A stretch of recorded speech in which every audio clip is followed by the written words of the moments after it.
the first day you're working on a product, you should also be trying to sell that product. Do you want to impact the world and still turn a profit? Then you're in the right place. Welcome to Growth Everywhere.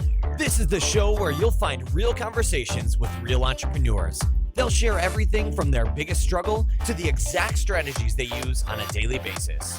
So if you're ready for a value-packed interview, listen on. Here's your host, Eric Sue.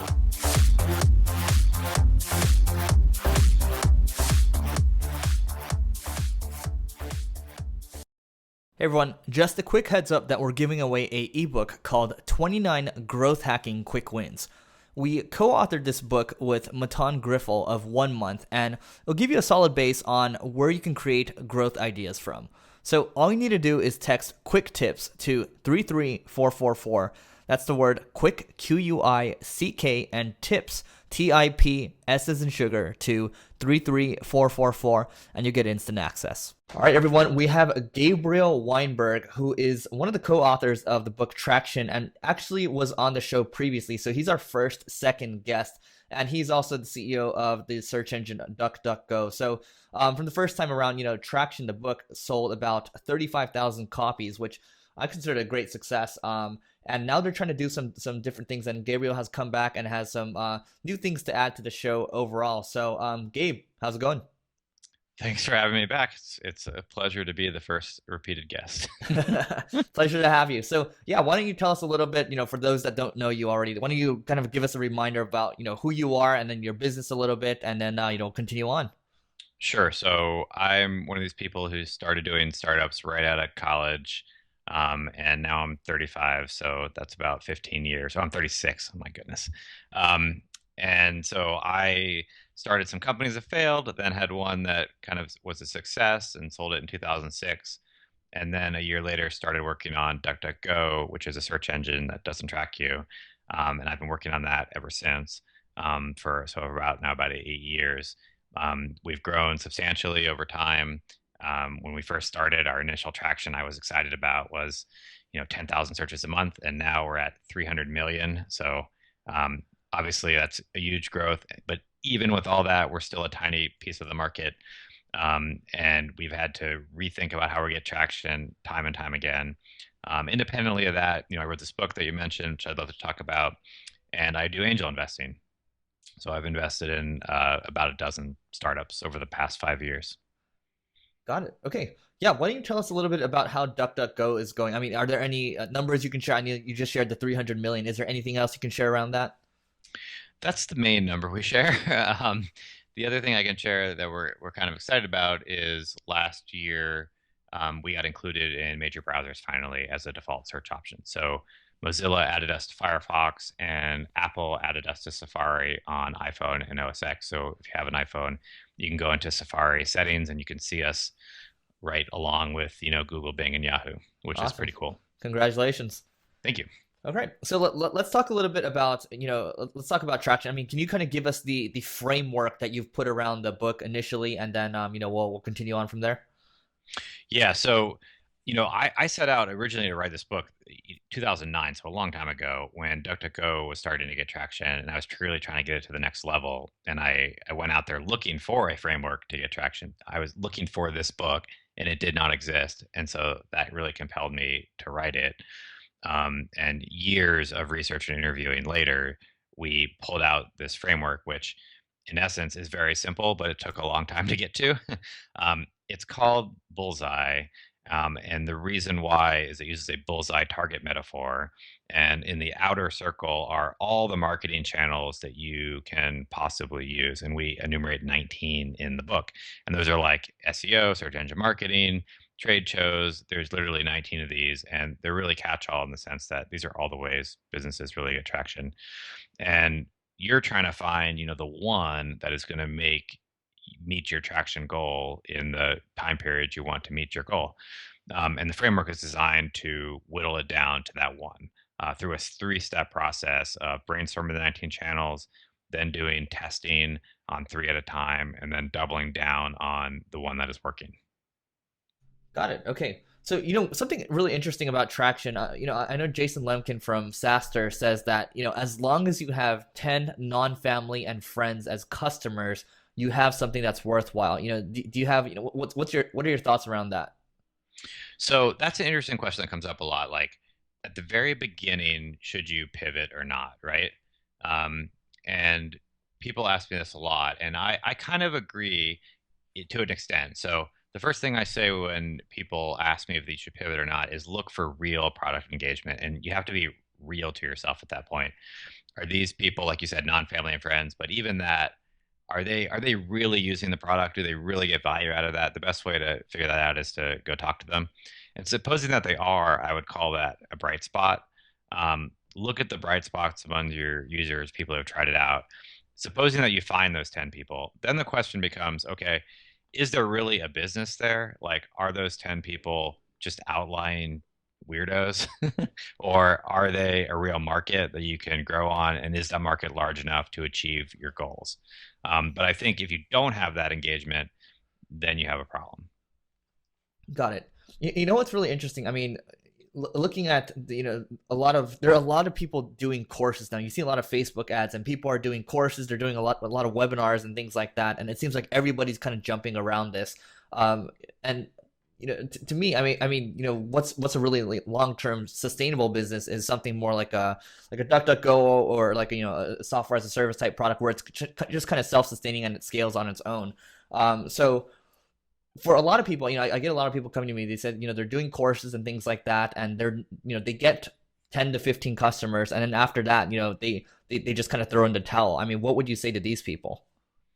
So I would say a number of things. The first thing I'd say is general advice I have for startups is you have to approach it from a career path and not a quote one and done mentality. If you just have a good idea and you're like, okay, I think that idea is good, I'm going to try that for a little bit, and if it doesn't work, I'm going to give up.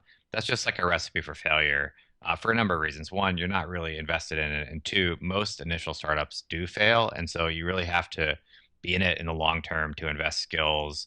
And probably your second, maybe, or even third business is going to be successful, really successful, like DuckDuckGo is for me. Um, so that's kind of my overriding advice there is think about what you're working on, and do you really want to do that for the next 10 years? Because that's how long these things really take. Mm. Okay, yeah, that makes sense. I mean, startups are typically, if you read everywhere, it's a 7 to 10 year journey, and you have to be willing to put in time. So I think that's actually a good qualifier. Am I willing to go all in on this and put my life behind this for the next 7 to 10 years? Otherwise, if it's just like a one shot thing where I'm kind of iffy about and it's more like a side hustle, it's probably not worth doing, right? Is that what you're saying? Yeah, so I made that mistake several times, including my last company, which ultimately was successful. But I was not in it for a decade, and it's really challenging when there's something in front of you. Like you said, those first 10 customers come in, you're like, wow, I'm making money on this. This is going well, but you have to really be real with yourself and be like, okay, is this the business I really want to be in for a decade? Because if not, it's probably not the right thing. Right, right. Okay. So I think something you wanted to touch upon was the four mistakes of people trying to get traction. Can you kind of go over those? Yeah, I mean, let's dig into this. Basically, it's the framework, the three-step framework, and each one of those has an issue where people kind of get tripped up. And the first one is almost really step zero. So step zero is you need a traction goal. And that means like when you set out to go get traction, you need to know how much traction to get you want to get, or you can't really evaluate anything. And usually that goal is when you're starting out, some amount of customers to get to profitability or to get raise financing. And you can really translate that into hard numbers. And so you can say, I need to make $5,000 a month. And because my product sells for $1,000 a month, that's five customers. I have to get to five customers. And then you can back out from there. But one thing that people definitely mess up is they don't start out with a goal. First of all these mistakes I have also personally made, just to be clear. But yeah, so that's number one is people not coming with a goal. Um, And honestly, I don't even know if including that in the four. That's like even a precursor one to everything. Okay. The second one is, people do not start traction early enough. And this people really get tripped up at. And the way to see this the easiest is to think of the leaky bucket metaphor. So your product is a bucket and it has holes in it when you start because you're just getting started and it's not the perfect product and customers are leaking out. And so when people think about getting traction, they think, I got to wait until I have my product ready to launch till I plug these holes. Because if I pour customers in the top, and customers are usually money, it's just going to flow out and I'm wasting time and effort.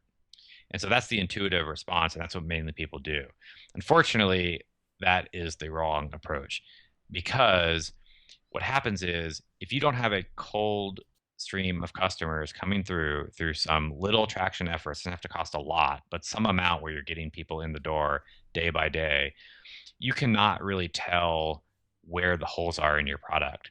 And so what people do is they get a beta customer list and they say, okay, those people will tell me where the holes are, but those people are too close to you. And as you evolve your product, they're framed with what they saw before. Whereas new people coming in are really seeing it for the first time and they're getting that first impression. And without those first impressions, you really can't tell. And so what generally happens is people launch and then they realize that, whoa, I have a bunch of other holes and they got to do two more product development cycles. Whereas if they started doing traction right from the beginning and we're getting a steady stream of customers, when they launch, they can actually hit the ground running. And moreover, if they were doing the testing right, they know what channel to go after, they know what niche to go after, and they know what messaging to use. So the short version is not starting traction early enough. So does this, if I'm hearing you correctly, it sounds like a more get started, like a ready, fire, aim approach first to just get going, to get to traction first. Get going to get to traction. Yeah, I mean, you should start. I mean, I perceive you should start this framework or any framework on traction right when you start product development, which means running tests, say, in any of these channels, say it's AdWords or Facebook ads or any of these 19, maybe it's just going out to meetup groups and talking to people and trying to sell them on your product right from the beginning. And you should be spending half your time on it. In the book, we really argue strongly for 50%, called the 50% rule, where you spend 50% of your time on traction. And so literally the first day you're working on product, you should also be trying to sell that product. And that'll help you really launch the right product. And are there any types of tools that you recommend to, track traction, I guess? This is a great question. I've been using spreadsheets my whole life, and that's probably the wrong answer. I bet there's something better out there, but that's what I use. Got it. Okay, great. So what is let's go into the third pillar, or let's call it the third, the third mistake Yeah, I've pillar. lost count at this point exactly already. But the next one is related to step one. So step one in the framework is really brainstorming, or we're calling it now the outer ring of the bullseye. And that's where you go through all the channels and you come up with real tests that you can run in each of the channels to think about getting traction. You're not actually running them yet, you're just brainstorming. And the thing that people mess up here is they don't look at all the channels.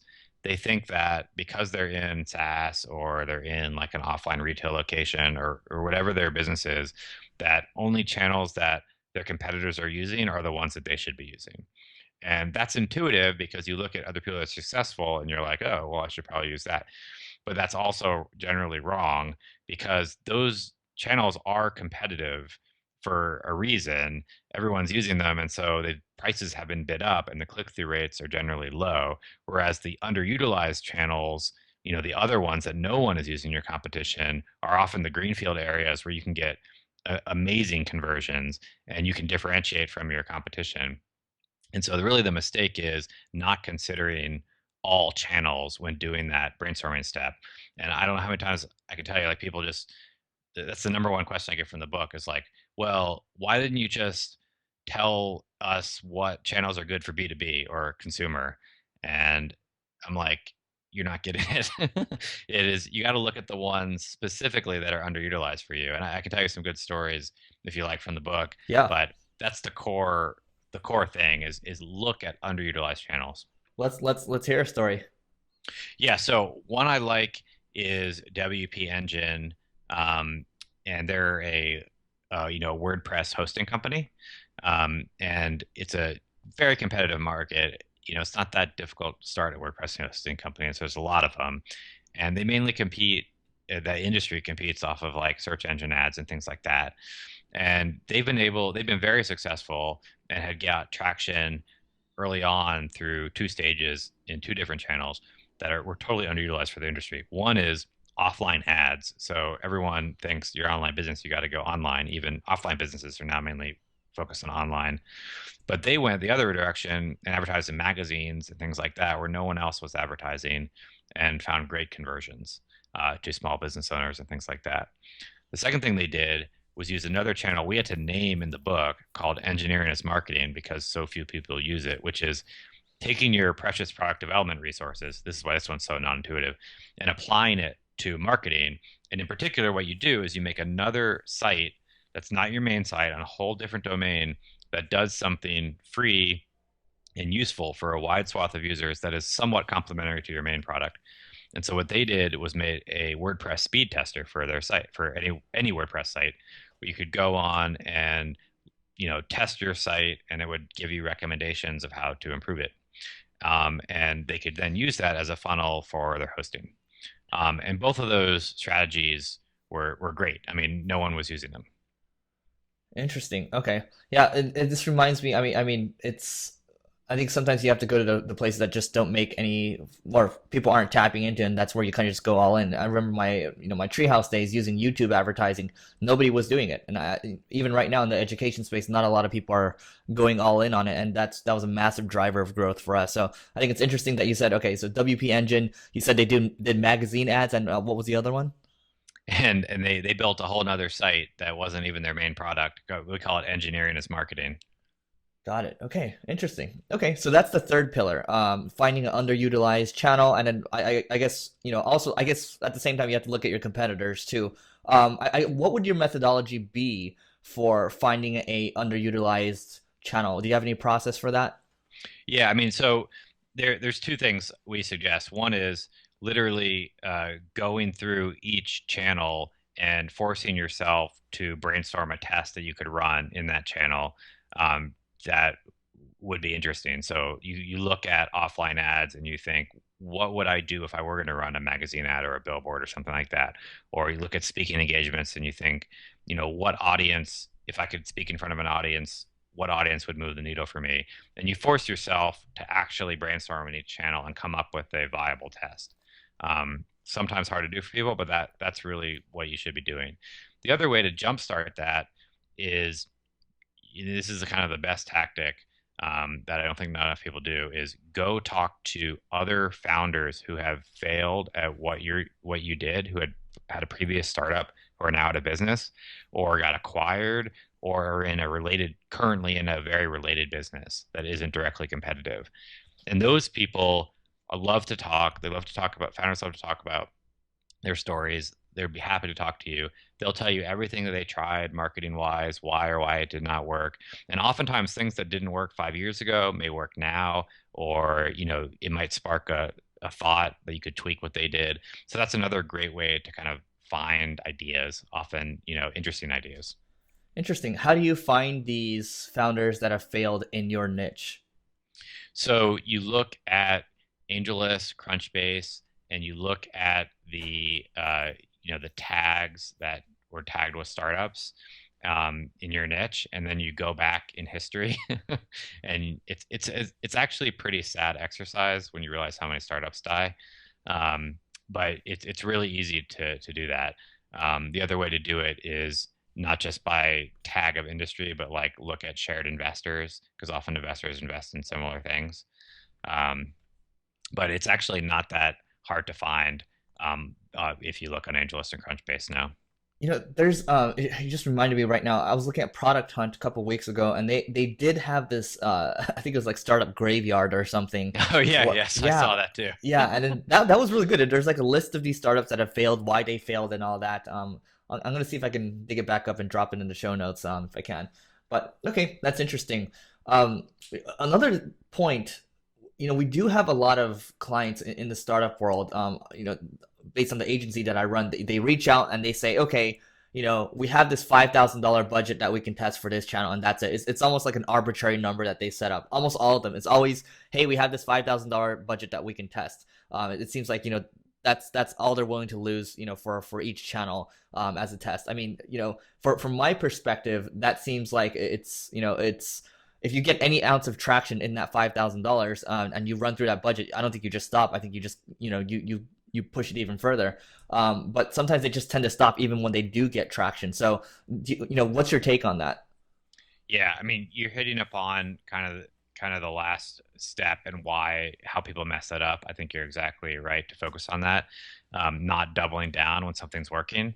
So, I mean, if you do run tests, and something actually worked, and to be clear, to back up a little bit, when I the framework I like for running a test should be to really answer three things. One is, how many customers do you think I can get from this channel? Kind of how scalable really is it? Two, how much does it cost to acquire a customer in that channel? And three, are those the right customers that I want right now, demographically, or do they convert well and, stick around and engage? And so let's say you run the test and you have your traction goal already, you did that well, and you say, I need to get to 1,000 customers, and I see that this channel can easily get me to 1,000 customers, maybe 10,000, and the money works out.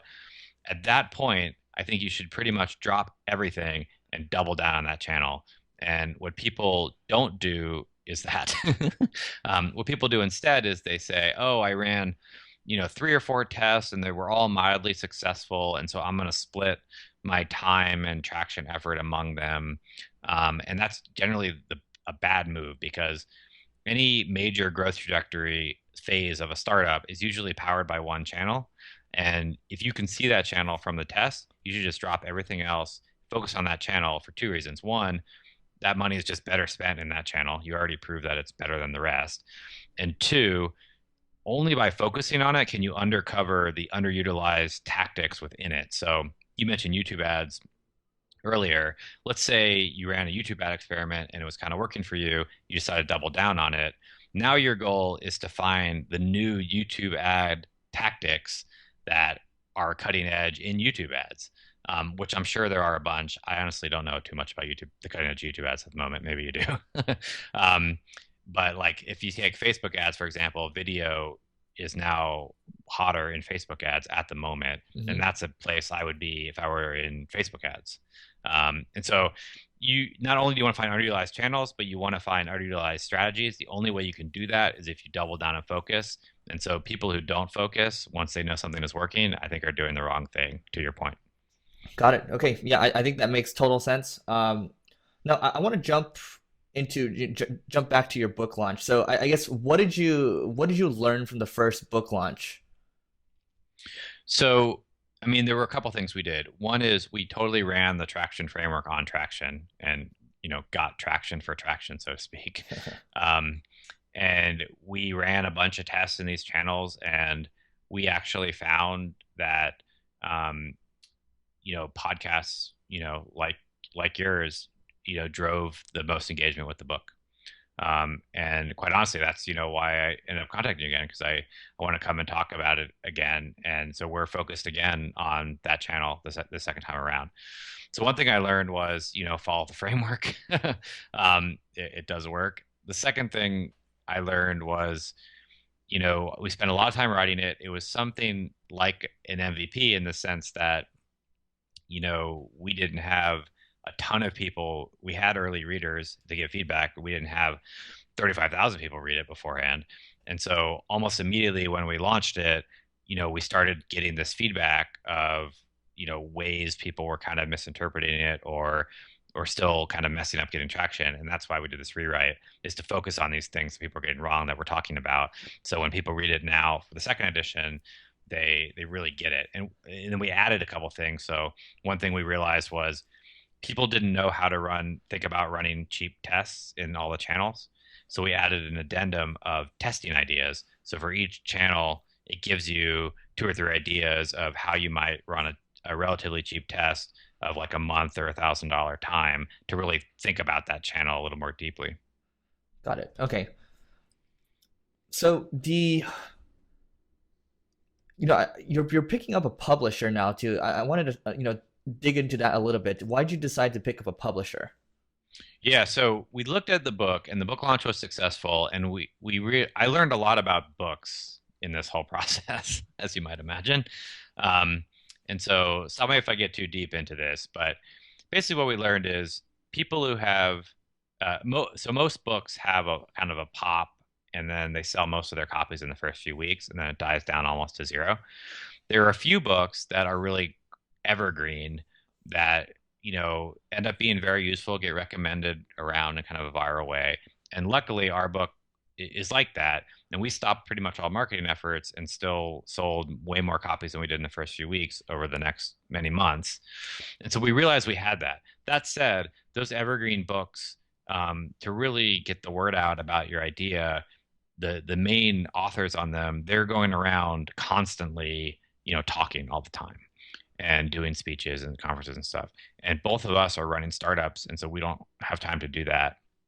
At the same time, we also wanted to get it in bookstores, and that's a lot of work if you're self-publishing, which is why initially it was just on Amazon.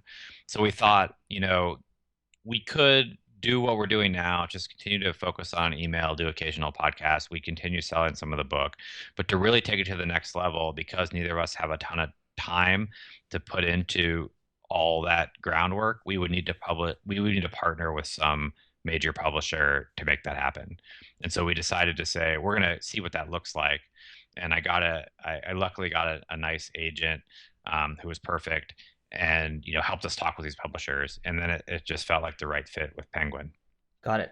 How do you go about finding, a good agent to talk to if you're trying to go down the publisher route? Um, I'm going to tell you, I probably don't have good advice for that. What happened to me is I had gotten connected locally to a pretty decent author, um, Michael Port, who is a best-selling business author, and he offered to introduce me to his agent, who also happened to be the agent for Tim Ferriss and a few other people, and he just ended up being the right agent and was willing to take us on, and then did. So my story is not going to be useful to anyone else, I don't think. No, I think there's something there because you look at somebody that's already done, a successful book, and I think you ask them, and I think the key is to just reach out to a few people that you think have done well with it, and then hopefully get a few intros, right?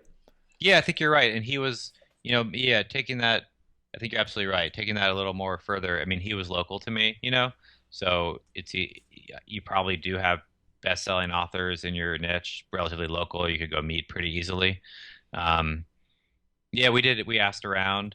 Um, Incidentally, like independently, another way to do it. Now that I'm thinking back through this, so we got traction for traction book, and then I wrote it up like exactly what we did, how we applied the framework. It's like a blog post on Medium, and the blog post itself got some traction, and I got contacted by it got sent around kind of the book world, and then I got contacted by an editor who ended up being our editor, um, and it all happened about the same time.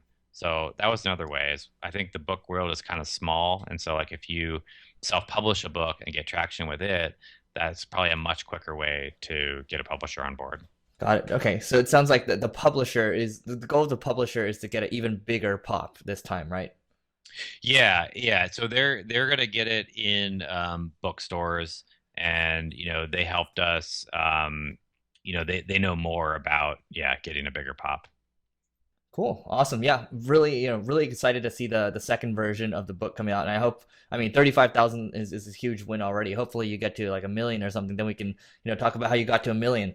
But just switching gears a little bit, I'm really interested. I mean, you have the search engine, you have this book traction. How does Gabriel structure his day? That is a good question. I also have two young kids. Um, so my day is mainly focused around DuckDuckGo and family. And then I've tried to use all my extra time on this traction project and angel investing. And that sounds like a ridiculous amount of work, and it probably is. Um, I don't know if I have a great answer for you. I try to be super efficient with my time is probably the answer. And I'm really real with myself whether I'm being productive or not. Got it. So are you getting up? I mean, are you waking up early in the morning? Do you have any specific rituals? I'm a very ritualistic person. Yeah, I get up pretty much around 6 every day. I always take a shower in the morning, usually exercise, drive my youngest son into school, come to the office. I'm at the office like pretty much the same time every day from like 8:10 to 4:20. Then I'm home, I'm hanging out with the kids for a few hours, and then I'm back to work for a few hours. Got it. Okay, that's good structure. What is what's the most useful purchase you've made in the last 3 months? Hmm. So probably the Apple Watch, in all honesty. Really? Yeah. Um, I have been wearing. Is it 3 months? It's close enough. Whatever. Um, yeah. I mean, so every use case of the Apple Watch sounds, it's hard to talk about because it's not like a killer use case. It's just like a bunch of little things that improve your life a little bit. But for me, like you were talking about earlier with productivity, is very important to me. So I found myself, you know, looking on my phone too much, like a lot of people do. And the Apple Watch has really cut that down. So I got the notifications tweaked really well. And so I feel like any of the major things I was doing on my phone, I just get notified on the watch ad hoc. And so I'm really not checking my phone a lot, which has just kind of vastly improved my day. Interesting. Do you have to? I mean, I'm wearing a Fitbit right now, and it's annoying because I have to clean it every day. So when you go work out and all that, I mean, do you wear the watch to work out, or do you have to like clean it? Yeah, I've been doing the fitness thing with the watch, and that's also a thing that I really like. I mean, I've been totally gamified with the circles, and I've been totally doing it every day, which I like. So I bought two bands, and sometimes they don't change it. Sometimes I do wear the sport band, and it's like semi-waterproof. So what I do is I'll go for a run or something, and then I'll just wash it in cold water while I take a shower, and then put it on, and just run it under cold water every time. And that's really all I've been doing. Got it. And it hasn't gotten like weird. Interesting. Yeah, I'm gonna wait for the next iteration, but you definitely turned me on more to it. Okay, what's one piece of advice you'd give to your 25-year-old self? 25 was an interesting time for me. um, I think that if I could go back even a couple years, I know that's probably in the spirit of the question, like 22 would be a little different. Um, I think it would have been to do two things. One is if you're going to focus on an idea, um, focus on something that you really, like we talked about this earlier, that you're really going to want to give a decade of your life to, um, and something that you really care about.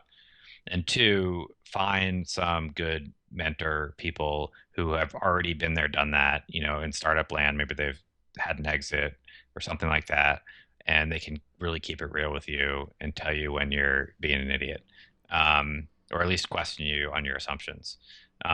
Those are the two things I kind of wish I did earlier. How did you find a mentor?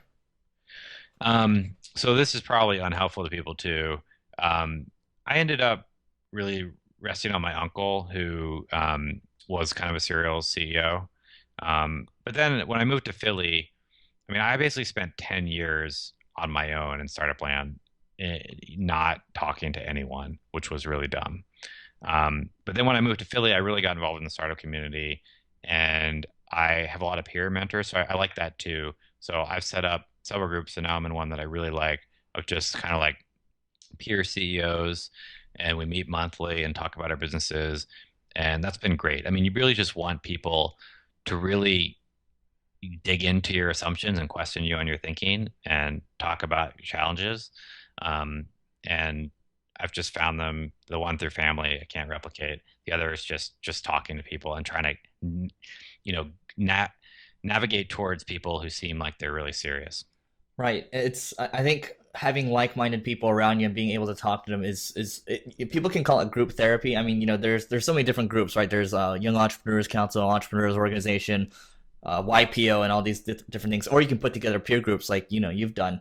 And I think it's massively helpful because you get perspective from other people that otherwise, like if you're alone, you're only going to be, with yourself the whole time. You don't learn that much, right? Yeah, as many of these groups there's still, I'd say, like I probably meet only 5% of people who are in one, Hmm. in startup land. Like really everybody should be doing it. Right. Totally agree. Okay, great. So Gabe, this is awesome. What's the best way for people to find you online? On Twitter, Yegg, YEGG is my handle. Pretty responsive there. Okay. Why Yeg, and then also the search engine is duckduckgo.com, right? That's right. And if you're looking for the book, you can get it at tractionbook.com. All right, awesome. Gabe, thanks so much for doing this. Thank you. Hey everyone, just a quick heads up that we're giving away a ebook called 29 Growth Hacking Quick Wins. We co-authored this book with Matan Griffel of 1 Month, and it'll give you a solid base on where you can create growth ideas from. So all you need to do is text quick tips to 33444. That's the word quick, QUICK, and tips, TIP, S as in sugar, to 33444, and you get instant access. Thanks for listening to this episode of Growth Everywhere. If you loved what you heard, be sure to head back to growtheverywhere.com for today's show notes and a ton of additional resources. But before you go, hit the subscribe button to avoid missing out on next week's value-packed interview. Enjoy the rest of your week, and remember to take action and continue growing.